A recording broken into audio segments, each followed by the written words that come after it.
Hello बच्चों, आज का टॉपिक है रेस्पायरेटरी क्वेश्चन। रेस्पायरेटरी क्वेश्चन, इसको RQ कहा जाता है। RQ, तो ये क्या होता है समझिए। रेस्पायरेटरी प्रोसेस के अंदर RQ का मतलब है कि रेस्पायरेशन में जितनी CO2 इवॉल्व होगी उसका volume of CO2 evolve and ratio with volume of O2 used. यानी रेस्पिरेशन की प्रोसेस में कितना वॉल्यूम CO2 का निकला है और कितना O2 यूज हुआ है, उनके रेशियो को कहा जाता है RQ। और ये RQ जो है वो डिपेंड करता है किस पर, जो सबस्ट्रेट या जिनके जो फूड है जो ब्रेक हो रहा है रेस्पिरेटरी प्रोसेस में उस पर। तो RQ depend on respiratory substrate, यानी कि like fat, carbohydrate, protein etcetera. अच्छा, इसको मेजर कैसे करेंगे, नापेंगे कैसे? तो RQ को मेजर किया जाता है एक रेस्पायरोमीटर के थ्रू, गैनॉन रेस्पायरोमीटर। RQ डिफरेंट सबस्ट्रेट का डिफरेंट होता है। एग्जाम्पल लेकर चलते हैं हम लोग। जैसे पहला एग्जाम्पल है कार्बोहाइड्रेट, अगर किसी प्रोसेस में या कार्बोहाइड्रेट कहीं पर अगर रेस्पिरेटरी प्रोसेस में जा रहा है तो कार्बोहाइड्रेट के लिए RQ क्या होना चाहिए? फॉर कार्बोहाइड्रेट जैसे कि एग्जाम्पल ले लेते हैं हम, ग्लूकोज है, स्टार्च है। इनका ब्रेकडाउन अगर होगा तो सपोज ग्लूकोज ले लिया हमने, C6H12O6 plus 6O2 will give 6CO2 plus water.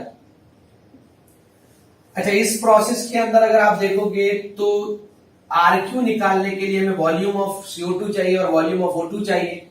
तो जितना वॉल्यूम CO2 का निकलेगा उतना ही वॉल्यूम O2 का यूज होगा, क्योंकि यहां पर बैलेंस इक्वेशन में 6 CO2 है और 6 O2 है, तो हम इसको 6/6 लिख सकते हैं।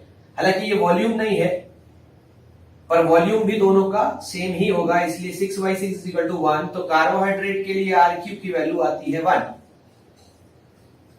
अगर कार्बोहाइड्रेट कोई सा भी दे दे, ग्लूकोज दे दे, स्टार्च दे दे, फ्रक्टोज दे दे, उन सब के लिए वैल्यू ऑफ RQ होती है हमेशा 1। अगर हम यही चीज एग्जांपल नंबर 2 लेकर चले किसी प्रोटीन के लिए, तो फॉर प्रोटीन RQ की वैल्यू होती है लेस देन 1। लेस देन 1 कितनी? 0.9।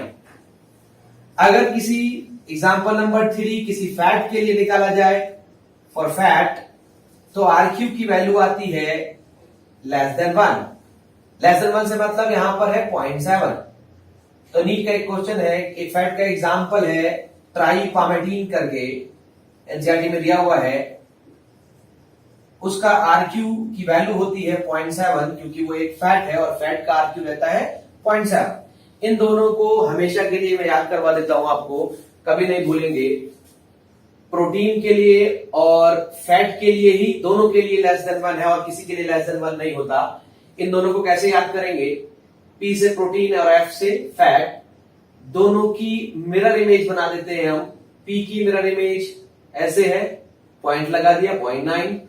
F की मिरर इमेज ऐसे है, पॉइंट लगा दिया 0.7। तो प्रोटीन के लिए 0.9 और फैट के लिए 0.7। तो एग्जाम्पल नंबर 4 है, example number 4 for organic acid.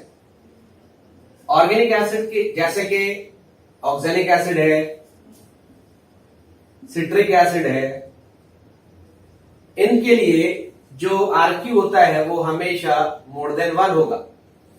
Example number 5, अगर एनएरोबिक रेस्पिरेशन की बात की जाए तो एनारोबिक रेस्पिरेशन में क्योंकि ऑक्सीजन यूज नहीं होती तो O2 होता है 0, इसलिए RQ की वैल्यू होगी CO2 डिवाइडेड बाई O2, यानी volume of CO2 divided by volume of O2, और O2 है 0 तो हो जाएगा इनफाइनाइट।